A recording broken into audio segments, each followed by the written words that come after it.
Ashley McKinney. I'm the owner of MREC, which is McKinney Real Estate Corporation. I specialize in credit repair. I'm a real estate agent, and I dabble in financial planning.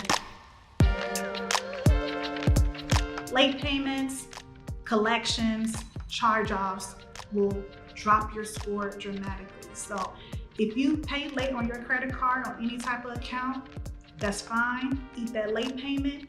But if you can make that payment before the 30-day mark, I really recommend you doing that because it's so hard to remove a late payment.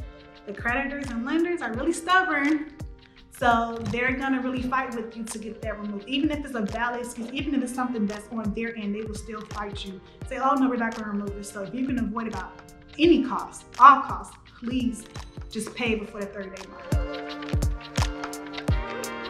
In order to increase your credit score, you have to keep your utilization low, under 30%. That's like the preferred percentage to keep your credit card balance at. I know we all use our cards, that's what they're there for, to use them. But in order to obtain a higher credit score each month, you need to have your credit cards paid under 30% by reporting date. And a second way to increase your credit score is to become an authorized user.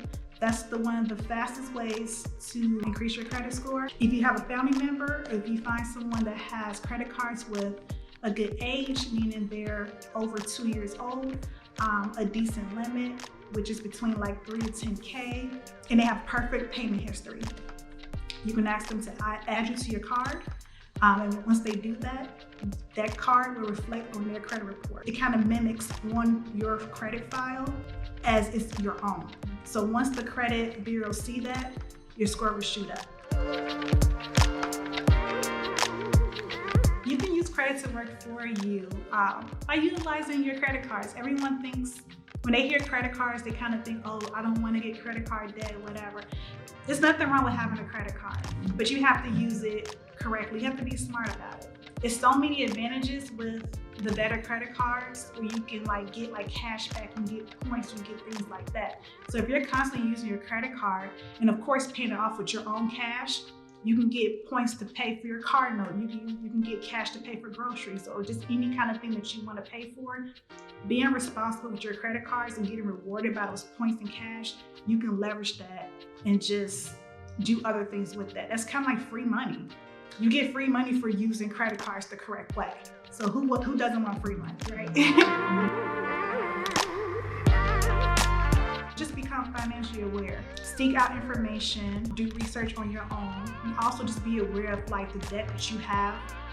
Look through all your bills, budget, plan, write everything down, know what you owe for each company. I know everyone wants to not look at it and think it's gonna disappear. It's not gonna disappear, it's still gonna be there. Save, set money to the side, just to make a promise to yourself and just to be more financially successful. I think the best thing to do is just to write everything out, budget, plan, and execute. Once we become more aware, once we know what to do, I think it will make all of our lives easier. And when you become more financially savvy, when you have a better credit score, you can absolutely leverage that credit to do other things. You can buy a house, you can buy a car, you can obtain more credit, you can start your business. It starts with that mindset of being financially responsible. It's all about the mindset. So once we become trained mindset-wise about our finances, I think it opens a lot of doors for everybody.